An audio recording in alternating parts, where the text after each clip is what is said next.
Good morning, y'all. This does feel excessive using a microphone with this group, but we are recording the session so we can send out to folks who are not able to be here. So, in the interest of time, and we do have folks who will roll in as parking spots become available, but we want to go ahead and get started so that we can make the most of our time. The homecoming parade is set to begin at sometime between 10 and 10:15. So.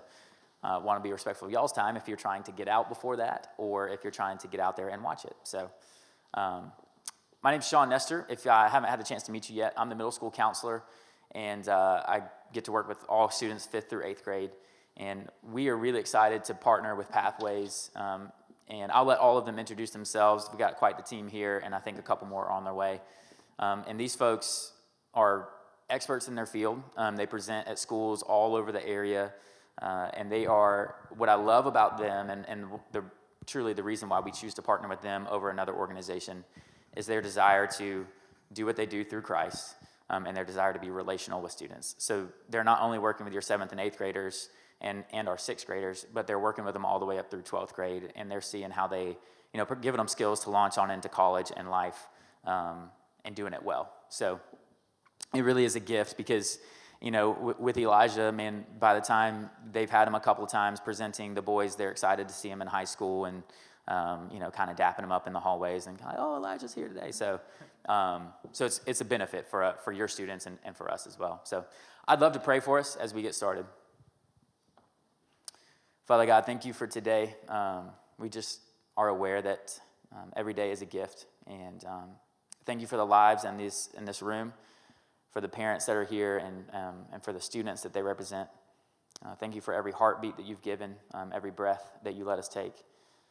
Father, I pray that today's session will be fruitful, that parents would hear with clear ears and see with clear eyes the vision that we have set forth with Pathways in this partnership to help shepherd and guide their students along this path of life as they encounter hardships and trials and joys and pains. We want to be there every step of the way. So thank you for this opportunity. Thank you for Ryan and his vision with Pathways, and for the people that you've brought to his team. Again, God, we love you and we thank you. In Jesus' name, amen. Well, with a tight schedule, I am going to just toss it over to Elijah and let him take over. All right. Sweet. Thank you, Sean. Well, good morning, everybody. Thank you all for being here. Even though there's only like 10 of you, this is still better than staring at a screen on Zoom. So thank you all for coming out. I know you guys have a lot going on and busy schedules, so it's good to see you in person. So I'm Elijah. I have been with Pathways for 3 years. So the 8th graders now, I taught them in 6th and 7th. And so just a little bit of our staff. We have an amazing team. This is just our teaching staff. So we've got Ryan is the founder of Pathways. So sometimes he comes out and teaches. That's like when you bring in the top guy, And then Stella is my wife, and she teaches. Kim works with parents and is a counselor. And then Erin in the back, who probably doesn't want attention, so don't look at her. But she's amazing. She's our program coordinator, so she's doing all the behind the scenes, but also does an amazing job teaching. So a little bit about our approach and kind of our vision is to cultivate meaningful connections in order to build stronger communities. Obviously, we want Wesleyan to be a strong community. You guys do as well. And we know one of the biggest indicators of that is the student body, right? If they're flourishing, then the community is, right? If they aren't, then the community probably isn't doing so well. And so I always ask the students, so what is a meaningful connection? What does that mean? So I'm asking you guys now. Usually this is a smaller setting, so it feels more comfortable to answer questions. But what do you think a meaningful connection is? All right, who do you have? Oh, go ahead. Okay, yeah, when you get to know somebody on a deeper level. All right, and so who do you have meaningful connections with? Go for it. Family and friends, right? Or maybe people you've known for a really long time. And would any of you want to go live on an island where you have just all access granted, whatever you want, whenever you want at your disposal, except no people. Would any of you want that? You're like, maybe. Yeah, depending on how many kids you have, you might want to take that offer. But eventually, we would lose our minds, right? We'd have a volleyball named Wilson, and we'd be talking to it. And that's because God hardwired us for connection, right? The vertical connection with him, and then the horizontal connection with each other. And it's through those meaningful connections that we get a lot of our needs met. And so when I say needs, it's not, food and water and shelter, but our emotional needs. So what are some emotional needs we have as human beings? Okay, yeah, somebody to care for us, to love us, I'd say, right? How many of you need love in this room? Yeah, all of us, right? There's always a few tough guys in 8th grade or high school who don't raise their hand, though. But yeah, so we all need love, right? What else? What are other emotional needs we have? Say that one more time. Understanding, for sure, right? How many of us like to be ignored, right, or misunderstood? None of us, right? So to be heard, to be understood. Another big one is, like, what do your kids do when what did they used to do when there's a thunderstorm at nighttime, or when they got scared at night? Where'd they go? To your room, exactly. And so what's the emotional need that was being met there? What was the need? Yeah, safety, protection, comfort, right? Or I have a 2.5-year-old, and she's riding her bike, right, and she falls down and she gets an owie, right? There's no scrape, she's completely fine, but she starts crying, and then I kiss it, right, and I say, is it all better? And she's like, yeah, it's better, and she stops crying, right? So what is the emotional need there? It's not about the cut. Exactly, right? The attention, the affection, right? So we all have all of these needs, right? Just because we're not the 2.5-year-old falling off the bike anymore doesn't mean these needs just magically go away, right? Your students have them, you have them as adults, I have them. It just looks a little bit different, right, as we continue to grow and develop. But the most important thing is that we're getting these needs met in healthy ways in those formative years. And so that's what we're all about, is we want to help cultivate that connection between your students and you guys, between students and faculty, between us and your students, and it's kind of like this triangle, right? And the glue of it is the meaningful connection, right? So that would be between students, stakeholders, and parents, right? And so part of our mission is we empower people of understanding by delivering both environmental and individual strategies. So people understanding means that everybody on our staff, we have a story, right? We have a recovery story of some sort where we have that lived experience and we can relate with your students, right? And obviously not all of them have a recovery story, right? Recovering from addiction, but they all have challenges that they face and they deal with. So we're people of understanding that can come in and be able to see things from their perspective, but then also offer them another perspective. And so we want to hit the environmental strategies as we're thinking community-wide, right? So we have a community-wide coalition, right? We're thinking school, but then also on the individual level. So working with students one-on-one, and then also delivering in the classroom. And the world that your students are growing up in is much different than the world I grew up in, and probably even more different than the world you guys grew up in. And so we've kind of moved from the dawn of, for me, Blockbuster to, you guys can probably go further back than that, maybe like drive-in movie theaters, I don't know. I'm sorry. But from Blockbuster to Hulu and Netflix, right, where you can just stream whatever, whenever at your fingertips. Moving from when I was in high school, like the Motorola Razr was like the cutting edge phone of the day, right? And now kids are growing up with iPhone 11s and 12s. So their world is completely different. And a lot of the relating and the connecting that they're doing now, it's not face-to-face, it's not in person, right? Especially in the past year and a half with COVID, even more so, it's all this virtual connection. And that's better than no connection, but there's definitely a lot of life skills that we miss, right? And a lot of those emotional needs that can't get met between two screens. So it's important that we can recognize that, and what we want to do, right? We're not saying eliminate it, right? Let's just live off the grid from technology, because we know they have to have it, right? So it's kind of like, how do we navigate that in a healthy way where we can equip them and empower them so they can reach their full potential and teach them how to use this powerful thing of technology in healthy ways and not just, okay, never get this or never use this, right? Because that strategy doesn't usually work, right? If we come in and we say, okay, if you have TikTok or if you play Fortnite, get rid of it tomorrow, right? And a lot of them will say maybe their parents have tried that strategy, and I'll ask them, well, did it work? And as a parent, does it work? No, right? Usually they go right back to that thing in a week or 2 weeks, right? So it's kind of a short-term fix. So instead, we want to empower them and equip them so they can reach their full potential and help them be able to see that, right? And ask them like, man, so based on your values, right? Based on the people you want to be, the dreams you have, do these decisions you're making over here line up with that, right? And as they see that, then they're empowered to be able to make different decisions. And so a lot of that tension or the technology and all of that, they have a lot of overexposure, right? Especially if they're on social media. But even if they're not, they live in this world and they're going to be exposed to things. So we're not the drug people. A lot of students will be like, oh, you're the drug people. We're not the drug people, but we are a prevention agency. So we do want to talk about drug and alcohol literacy and equipping them in that way. So in today's world right now, they have the vapes, right? Have been offered as a safe alternative to smoking.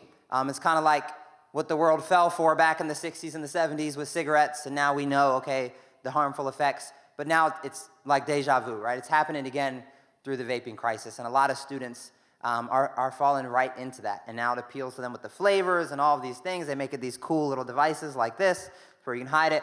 Then marijuana, right? We know that isn't the same as it was in the past. Now they can get 99% THC. I've worked with students who have told me like, yeah, if it's not 98, 99% THC, I'm not even smoking it, right? And so the exposure that they have, right, and it's creating these addictions and these dependencies in a way that it hasn't in the past. And we know that will probably be legalized recreationally in the near future. Okay, opioid crisis, right, and that hits right here, right home in the Roswell, Alpharetta, what's Johns Creek, thank you. Yeah, Peachtree Corners, but there's like literally an opioid triangle in those three cities. Hardcore drugs as well. And then with all the social media comes in isolation, right? And cyberbullying and all those sorts of things, depression, and it's just kind of like thing after thing after thing. We add to that COVID, on top of that, all of the racial tensions, and we're not addressing all of these things in class, right? But we're just acknowledging the world your students are growing up in and living in, right? And they're hearing about these things, right? 100% if they have social media, they are. But even if you're not letting them have social media, which I think is great, they're still going to hear about these things and be influenced by it. The political tensions and so on and so forth. So where does that leave your students? What do you think? All of that information, that overexposure, do you think they have a lot of questions? For sure, right? And if they're not taking their questions to you guys, where are they taking them? To friends, right? And obviously we know their friends don't really know anything more than they do, right? Or maybe they talk a big game, but they don't know what they're talking about. And so they're taking to their friends, or worse than that, where are they taking those questions? To the internet, exactly. And so we want to be a voice that can come in and speak and provide truth and a different perspective to a lot of these issues. And just show them there's another way, right? And so what we know is like when they're in 6th and 7th grade, they're willing to ask kind of any question, right? They're unashamed. There's still like this innocence. But all of a sudden in like 8th grade, 9th grade, they stop asking the questions, right? But they still have the questions. They're just taking them elsewhere. So we want to be able to pull those things out of them and provide a safe environment for them to be honest about what they're going through, what their experiences are, and then provide truth in response to that. So it's like we can't take all of these bad things out of the world. We wish we could. That would be amazing. But it's like, how do we live in this world, but not of this world, right? That's the call. So teaching them how to navigate and how to live in this world and still make decisions that line up with their values and their potential. So we teach them a lot about addiction, and this is just kind of our approach as well. And this is this slide says addiction, but this is really just life in general, right? So if we look at this iceberg, what is the percentage that we see on top, above the surface? Yeah, like 10%. And so thinking about our lives, what is that 10% above the surface that we see?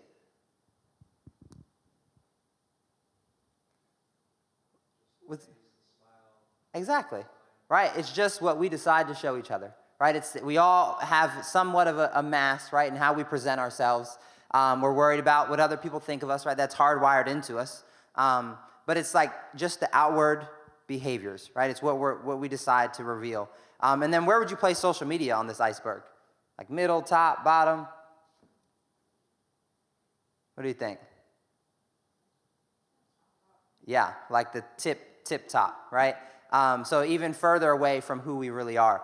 And beneath that, right, beneath the iceberg, this 90%, this is who we really are. This is what really matters. And so often we're just focused on, okay, man, they started vaping, right? I want them to stop vaping. Or they're playing Fortnite till 3 in the morning. Cut it out, right? Stop the behavior, change the behavior. But we can't just, it's almost like that carnival game where the thing keeps popping up its head and you bang it with the hammer. You guys know what I'm talking about? Like old carnivals. It's like that, right? We're just doing behavior control, behavior modification. But instead, we got to get to those root issues under here, right? And a lot of it is, man, they're looking for relief, right? Because they got all that stuff I just showed on the last slide. They're dealing with all of that, right? So they're just looking for relief and comfort. There's that lack of intimacy, right? Them just wanting to be known, right? To know and to be known. We all have that core need, needing to know their purpose, sense of belonging, right? Where do they belong? Where do they fit in? Who are their people? And then ultimately their identity, right? And that has to be rooted in Christ and instilled in them in a healthy way to where that's their anchor that they always return to. So we instead want to treat the whole person, right? And deal with these things beneath the surface. And then as a byproduct of that, the above the surface behaviors begin to change. And that's really unique to my story. I mean, I think any of us who have gone through things, that's unique to our stories, but definitely all of our Pathways staff. Because when I was 11, 12 years old, my parents were going through really my mom's second divorce. And around that time, my oldest brother really started beating me up real bad physically. He would take his anger out on me. And at that same time, I got exposed to pornography, right, as a 12-year-old. And I wasn't looking for it, right, but I came across it. But once I saw it, I couldn't unsee it. And the connection that ended up happening over time was, so above the surface, it's like, man, I look amazing, right? I played 3 sports. I was prom king. I made honor roll, all this stuff. But then beneath the surface, I have this private struggle that I feel really ashamed about, right? Because I'm violating my own morals, my own values. You know, I'm always feeling that disconnection from God, disconnection from myself. And one of the biggest things was because above the surface, I looked so great, beneath the surface, that part nobody really knew. So I started to believe, man, if people really knew the real me, they would reject me, right? They wouldn't want anything to do with me. And so that led me deeper into hiding, deeper into shame, and the pattern, the habit just continued to form and to grow really into an addiction. And it's like, man, if somebody would have been there in that, you know, the adolescence period to talk about these things in a real, authentic way, right? And I could have brought that into light at age 12 rather than age 22, right? That would have literally changed my life, right? And relationships moving forward. So that is really a core thing to our approach, and that's a big part of us being people of understanding is that, man, we want to be able to meet them where they are and to remove any shame factors, right? And to be able to let them know, man, you are loved and you are worthy, and we're going to walk with you through this and empower you, right? So that it never forms into an addiction to begin with, right? That's the prevention side of things. So the question is, well, how are they connecting? How are they coping?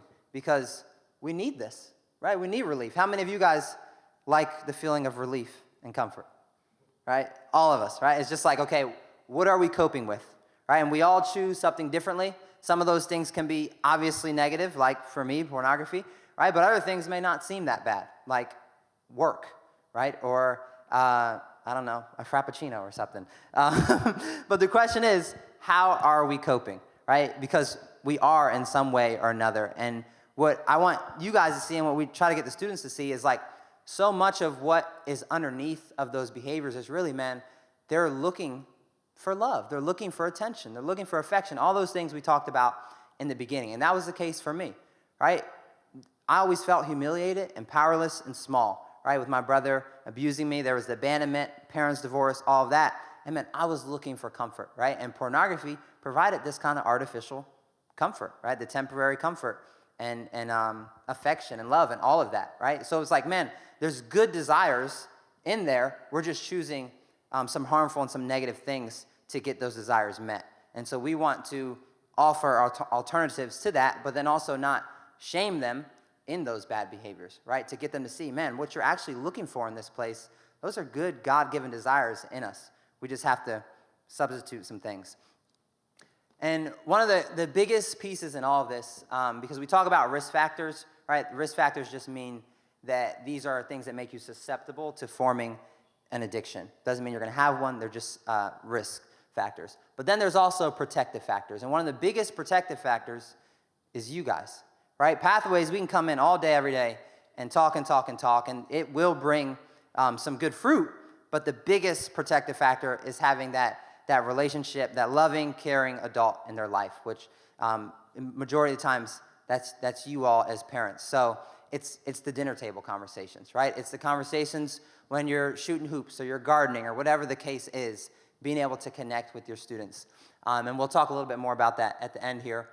Having a safe and healthy environment for them to grow up in and live in, right? We can't always, well, definitely as the students cannot always control that. As adults, we do our best, but just knowing, man, that is a protective factor that's going to prevent your students from ever going down one of these destructive paths of addiction. Having strong role models, positive peer influence, and then involvement in extracurricular activities, which I'm sure at a school like this, they are maybe over-involved in extracurricular activities. So maybe it's coming down a little bit on that and then increasing the first one, right? The face-to-face relationship.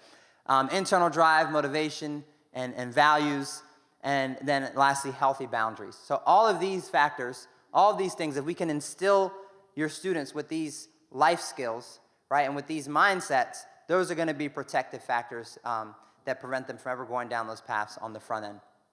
So I'll just give you guys kind of an overview about exactly what we're teaching your students. So this is kind of, I guess, the moment. This is why you guys really came, is to know, all right, well, what are you going to tell our students? So how we do things is there's kind of two paths. So we're with each grade, at least for 7th and 8th, 4 times a year. So we do DNA, so that's drugs and alcohol stuff, and we always try to pair that with like a life skill. And then we have our intimacy stuff. So intimacy is going to be more relationships, emotions, sexuality, all of those different things.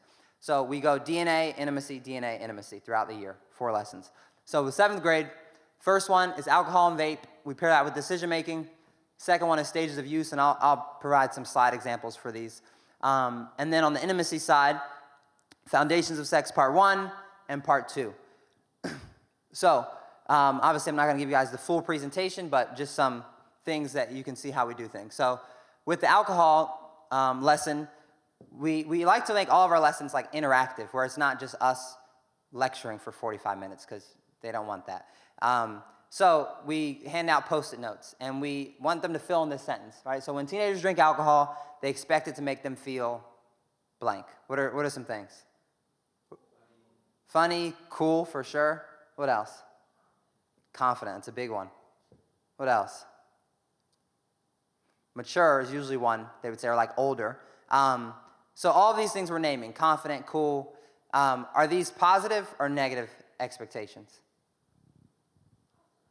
Positive, right? So what we do is we have them all take their sticky note, and we do a positive side of the board and a negative side of the board, and they slap them all where they belong, right? And so usually all of the sticky notes are positive, right? And so what we want them to see is like, man, we have all these positive expectations around alcohol. Well, no duh, we're going to be more inclined towards drinking in high school and in college when we're underage, right? Because we have these positive views. So we talk about, okay, well, where do those expectations come from, right? And it's always music, social media, movies. So we're just wanting them to see, right? We're not coming in saying, hey, alcohol is the devil. It's the worst thing ever, right? We just want them to have realistic expectations around alcohol, right? And obviously we're saying, okay, we're not encouraging underage drinking, right? We're saying do not drink underage.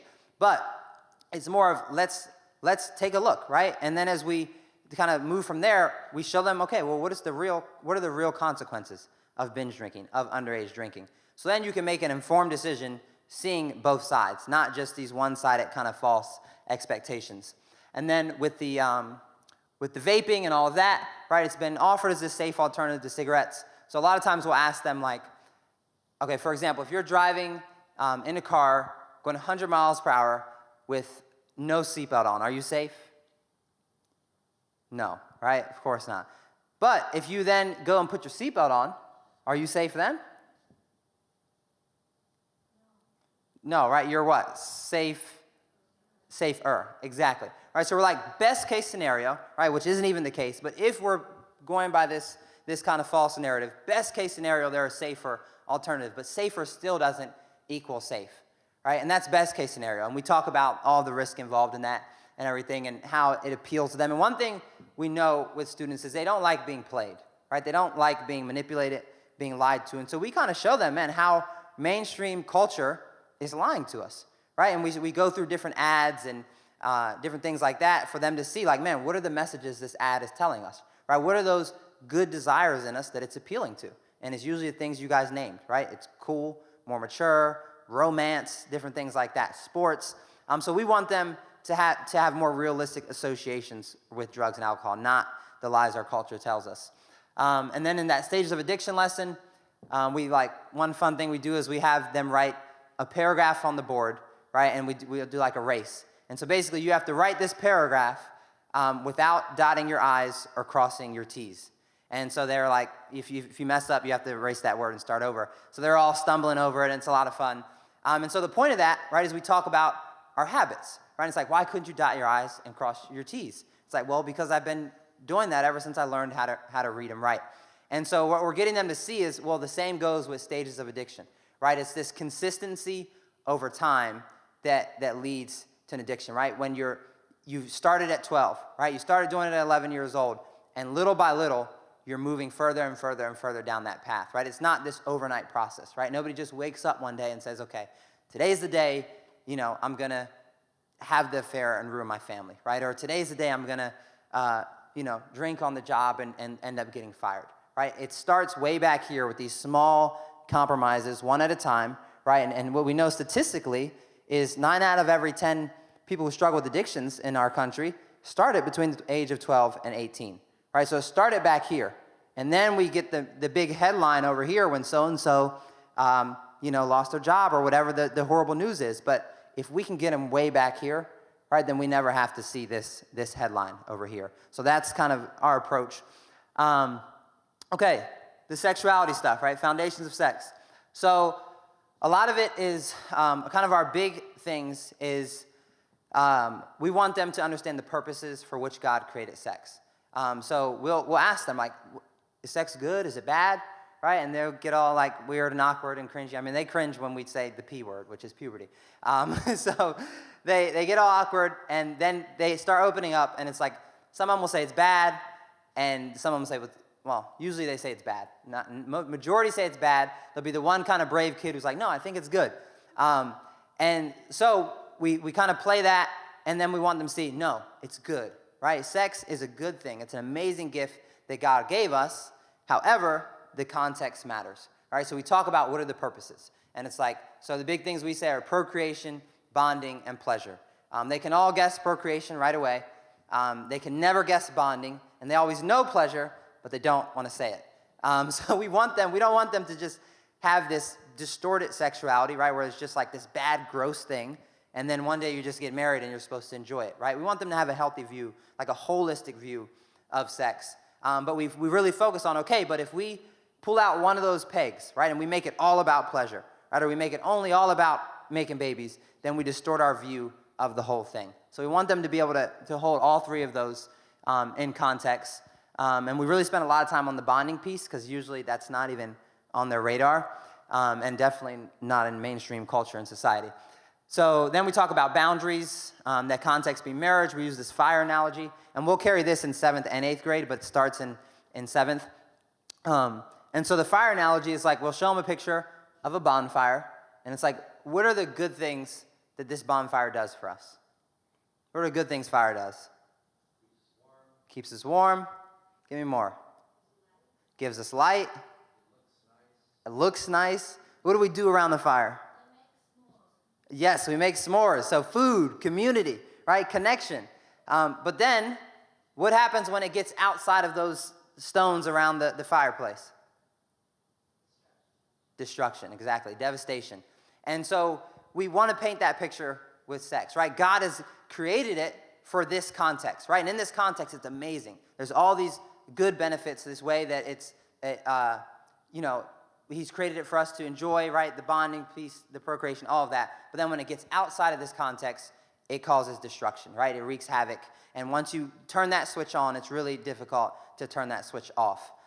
So we really use a lot of analogies and things like that to get them to see these things and understand them better. But we really anchor it all in their value, right, and their worth. Because if they don't understand their own worth and their own value, right, it's like love your neighbor as yourself, right? But if they don't love themselves or they don't know their own worth and their own value, then there's no point. But it kind of falls on deaf ears, right? They're not going to be able to really receive the truths that we're giving them. So we spend a lot of time talking about their value, their identity as sons and daughters of God. So we talk about the boundaries, right? I shared a little bit about that. But it's just getting them to see, like I always ask them, why do your parents give you boundaries, right? And it's like, the whole hot stove example, right? And it's like, well, to protect us, right? And why do they want to protect us? Because they love us and they care about us. All right, so I'm just wanting them to see, well, same thing with God, right? He gives us these boundaries for our good, not to control us, right? Not to spoil us from having fun, but for our good because he knows best, right? So we get them to see, same applies with parenting, same applies with the things we're telling them as pathways. So, 8th grade, and if you have any questions about any of this, there'll be some time at the end. Yes, there'll be some time at the end. Okay, so 8th grade, first lesson is going to be vape, marijuana. We do a little role play with refusal skills. And then the second DNA lesson, which will be the third lesson, right, because we have DNA, intimacy, will be stress and anxiety and coping skills. And then the 2 intimacy lessons are technology and sexting, and then guarding your heart. So for the vaping THC one, this is just an example of something we do. We'll have like 2 volunteers come up to the board and we do a little race. And they have to say the actual color that it is. Should have had 2 volunteers, but we're not going to do that. Plus for the recording, that just wouldn't work. But yeah, so they'll race and they'll you have to say red, obviously, and not yellow, and then blue. And so the whole point of this, right, they stumble and we see who does it the fastest. But the whole point is this: if we're constantly getting mixed messages around something, it can be really confusing, right? And if you hear the same message over and over again, right? I literally heard it yesterday from a student I was working with one-on-one, and he was like, yeah, I first started smoking marijuana because I just saw it as it's this harmless thing, right? Like, yeah, I know, sure, long-term effects, but like, it's not that bad, and my friends do it, and like, I don't see how it's harming them. Right, so we hear the same narrative over and over again around marijuana. It's this harmless thing. Drinking alcohol and getting drunk is worse, right? You can drive under the influence of marijuana. And so we get these false narratives, once again, from our culture. So we want them to see, well, yeah, it's confusing, right? Because you're hearing one thing on the news, you're hearing one thing from your parents, one thing from your friends, and it can be confusing. So we paint it in that way. But then we also talk about, well, imagine trying to take a math test, right? Or trying to write an essay, and this is how your brain is working. Right, because you're high, it's going to be much harder. So we kind of spin it in both ways. And one of the biggest things from this lesson is, I kind of paint the picture of like a scenario, a real life scenario, right? After homecoming, you're at a party in 10th grade, and you're at a friend's house, and they're saying, hey, you want to have this beer, right? Or you want to hit my vape? And it's like, is there a maybe in that? Can you say, yeah, maybe? Does that work? Your friend's going to be like, are you going to hit my vape or not, right? Do you want to come or not? And so we get them to see it's not a matter of if you get in these situations, right? No matter how good of a job you do as parents guarding them, right? At some point, they're going to leave your house, right? And they're going to get in these situations. So it's not a matter of if, it's a matter of when, right? And so we want to prepare them with those refusal skills for when you get in that moment, what are you going to do, right? Because maybe isn't an option. And we hear about peer pressure from kindergarten all the way through high school, and we're still talking about it because it's a real thing, right? And we so easily conform to the environment that we're in, or we want to be liked or fit in with our peers, back to those core desires, that belonging. So we're willing to compromise our values in a moment to have that sense of belonging. So we want to empower them so they're prepared for that moment before they get in that moment. And so often, like I'll use examples just from my own life, and it's like, it's that juxtaposition of, man, if you're getting, like I lived in Spain for some time, and I went to visit Portugal, and I kept getting offered this white stuff on the street. But like broad daylight, it seemed like they were offering me like a Portugal hat, like a souvenir. And so I was finally like, man, what is the deal? This is like weird, because it wasn't sketchy. It was broad daylight. And I realized like, oh, cocaine is legal here in Portugal, right? So they were selling cocaine on the streets like you sell a souvenir on the street. So it's like, man, that was easy to say no to, right? It's a total stranger in a foreign country. I'm just not going to do that, right? But then when I was in high school, right, and my friends started smoking weed, my friends started drinking, at first it was an easy no, right? Because it's like, man, that's not how my parents raised me. I'm just not interested. It's nasty, whatever. But then over time, right, I'm constantly the odd man out, right? I'm the person who's not in. I don't get the jokes anymore, right? And eventually I started doing it, right? I started drinking. I started smoking. And it's getting them to see, do you think it's a lot more difficult when it's your friends, right? And you've had the same friends at Wesleyan since you were, 5 years old, and now you're juniors in high school. That's going to be hard because you're risking rejection, right? You're risking being on the outside. So I'm just wanting them to see these things from a realistic viewpoint and perspective. And so then the stress and anxiety lesson, we talk a lot about healthy and unhealthy coping skills. We really talk about this anxiety thing. So if you imagine like a bell curve, right? We all have these emotional triggers that set us off, right? So for me, you can guess, one is feeling belittled, feeling powerless from some childhood stuff, right? So you get that trigger, right? And anxiety, or those feelings of whatever those negative feelings are, they start climbing, right? And ideally, they climb, they get to the top, and eventually they come back down, and we come back on this side, and we grow in resilience. But what we often do is right around this point on the bell curve, we're like, get me out of this ride, right? I'm done. I don't want to feel this anymore. So we choose something to cope with. And what that does is it brings us right back down here. So we don't feel those feelings anymore, right? It's that immediate, we get off the ride. But the problem is, then comes in the shame, then comes in the regret, and all of those things just lead us right back to point A, right? Because we're always going to experience triggers because we live on planet Earth, right? And we deal with people every day. So the idea is we're trying to empower them, right? Teach them healthy coping. We'll do some breath work stuff, and it's like getting them to see, man, okay, we can ride this wave to the top. We can stay in the game. We're going to make it through to the other side, and we'll come out on this side more resilient, right? Just like how we grow our physical muscles, in the same way we can grow our emotional kind of capacity as well. And so that's a big part of this lesson. We talk a little bit about depression as well in this. So then the intimacy stuff for 8th grade.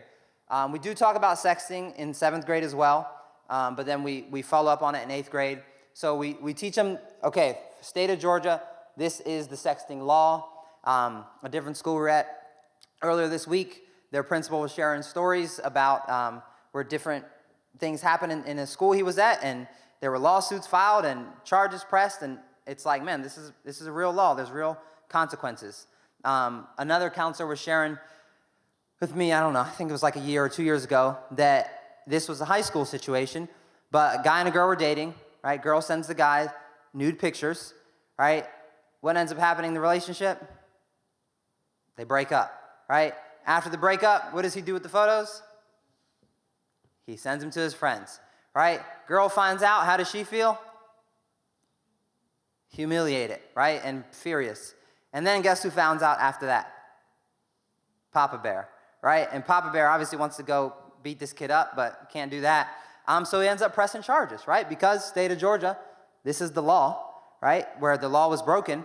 And I don't know what the final outcome of that was, but I know it cost him money. It cost his family, reputation, right? Time, all of those things affected his grades and ended up being a whole dragged out process. So we don't want to scare them, right, into changing their behaviors, but we do want to give them just the real life scenarios and situations. And the biggest thing that I bring this lesson to, and that Erin does when she teaches it, is like, man, we want to have sexual integrity in person, but then also we have to have sexual integrity online. And it's like, man, if you wouldn't do it in person, right, then don't do it online, right? And so often, like I'll use some examples with the guys, and I'll say, would you go to so-and-so during break time or recess and ask to see this part of this girl? And it's like, no way, right? And much less, would you go during recess and show this girl your parts? And then they're really cringing and they're really embarrassed, right? And they're like, no, we'd never do that. But it's like, but behind an iPhone screen, behind Snapchat, 8th graders are doing this, right?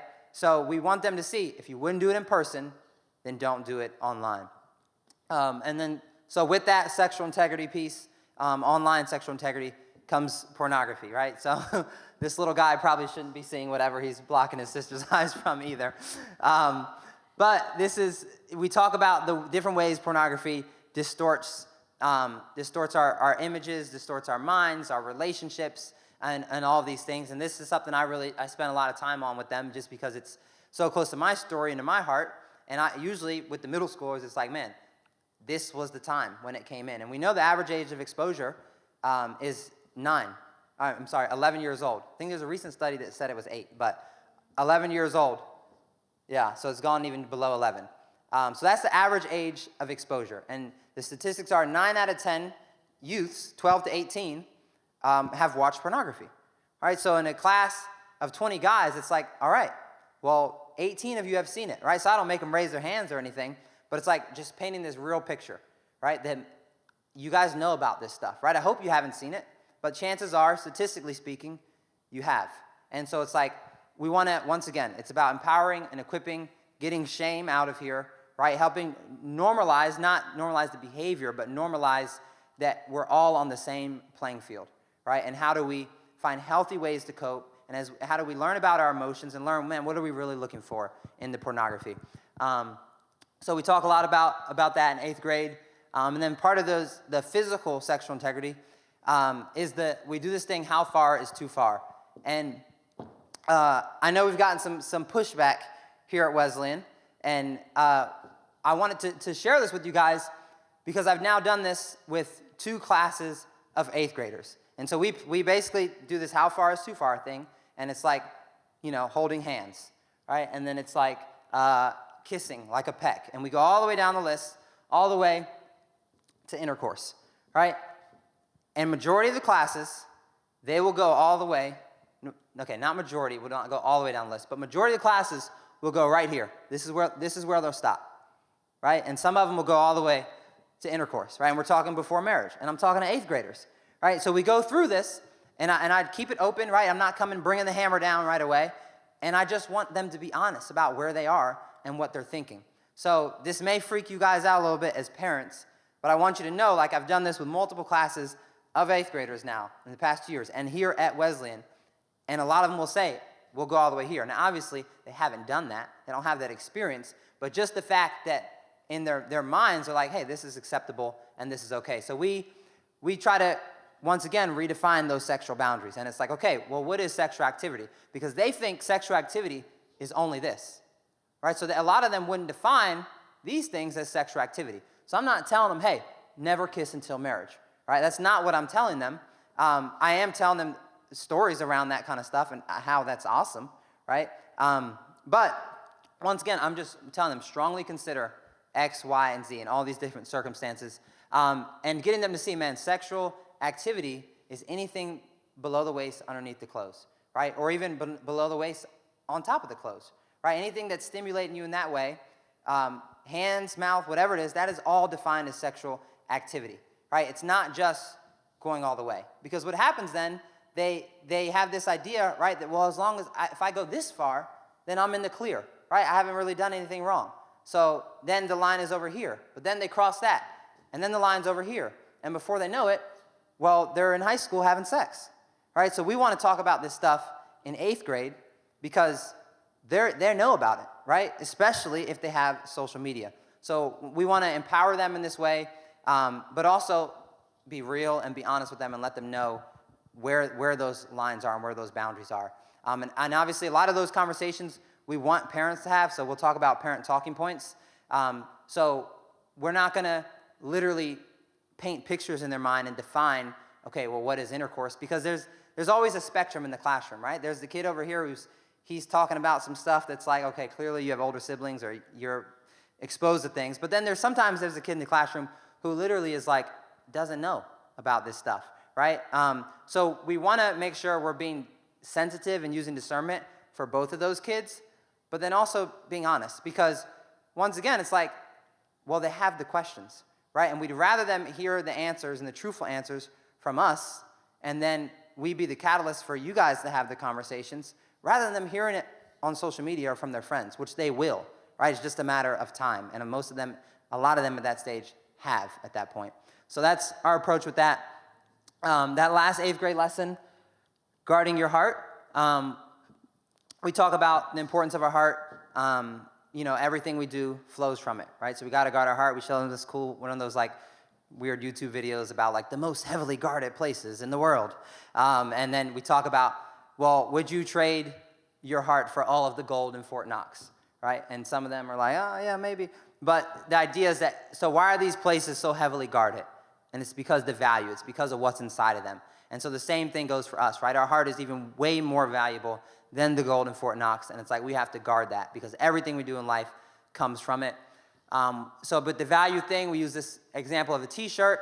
And it's like, it's a story of a celebrity who was shopping for a shirt, right, before a performance. And he was telling the story, and he was like, man, this T-shirt was $700. And he took it up to the register, and he's like, ma'am, was this a mistake? Like, why is this T-shirt $700?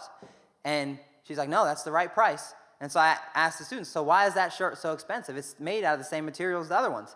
And it's like, well, because the designer, right? Because the brand of the shirt.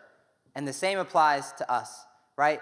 We have this eternal intrinsic value because of our designer and who made us, right? And so that has implications on then how do we live our lives, right? And we tie it into like we are God's temple, right? Our bodies are his temple. So how would you take care of a temple, right? So we connect that to sleep, to food. But a lot of it in this lesson specifically is around sexuality and relationships. So we talk a lot about their value. The guys kind of get into this, but apparently in the girls' lessons it goes really well with the value piece of this. A lot of the guys, it takes them a while to get it. So that is a kind of high level, or I guess mid-level overview of the curriculum. If you guys have any questions, I'll take those in a second. And these are just some overall tips for just cultivating connection with your students. We'll send parent talking points home with every lesson. So those will have some kind of prompts on them so you know what we covered. And then also some pointers for conversation sharing with your students. But these are just kind of overall things. This balance of control versus influence, right? And this goes back to that analogy I talked about with hitting those things on the head at the carnival. We don't want to just control behavior. And I know as a parent, it can be scary. I haven't raised a teenager myself, but I know it's scary, right? Because you know what's out there and you want them to be safe. But also if we just control, the moment they get out in the world, right, they go wild, right, and they rebel. So it's like, man, instead we want to have influence, right? And we want to be able to be a safe place for our students so that we can have these conversations with them and they're willing to bring those questions to you guys. So with that, listening is huge, right? They don't want to be lectured to, right? And I know this from my own experience with younger siblings, but then also with my wife. Obviously I teach, so I get into lecturing, right? And how do you think that goes with my wife? Not good, right? She is not a fan of Elijah's lectures. That creates disconnection, right? Not connection. So different relationship, but same goes with your students, right? They don't want to just hear a lecture for 45 minutes. And usually, if any of you have done that, they probably shut down, right? They don't say much back to you. And sure, some things are getting in there, but we want to make space so you can listen to them, right? And hear what are their perspectives, right? And be curious and ask them questions. So encouragement and curiosity, it's this whole, when you're approaching things, have an open heart and be curious rather than playing judge and jury, where it's like, hey, I saw this on your computer. What were you doing? What was going on? Well, I know your friends are doing this, right? And instead it's having this more curiosity. It was like, man, I'm wondering how you're feeling about this. Like, what's going on? I noticed these things, right? And it's all about that approach to cultivate, once again, connection and conversation. Getting to know your whole child, right? A lot of students, talk about how they can't talk about these things with their parents, right? And this isn't a moment to condemn you guys or make you guys feel bad at all, but it's like they can talk about sports, they can talk about their piano class, but then when it comes to these realer things, there's barriers there. And it's like getting to know your whole child, not just how they do in sports and how they have done on their tests, but like on every level, right? Emotionally, spiritually. And a lot of this means you got to open up and lead with your own story, right? That's how we get in with the kids, is we lead with our own story, right? I share my own weaknesses and my own vulnerabilities, obviously with discernment and discretion, but it's like them being able to see, man, mom and dad are human too, right? And you were once in their shoes, and that's why you care so much. And that's why you can see and you know what direction they're headed in. So it's being able for us to be vulnerable so that we can get to know our whole child, not just their performance. And then lastly, answering their questions, right? And when they ask you those questions that you're like, sweating and shaking in your boots, because it's much easier. It is so much easier for me to talk to your kids than it is for me to talk to my own siblings, right? So I get it. It's a lot harder when it's like your own skin is in the game. But being able to be honest and be like, I'm going to get back to you on that one. Or like, man, that's a really good question. I'm so glad you're asking me that. And then give them an honest answer, right? And obviously, once again, with discretion and discernment. So that is Pathways kind of in a nutshell. Do you guys have any questions or any concerns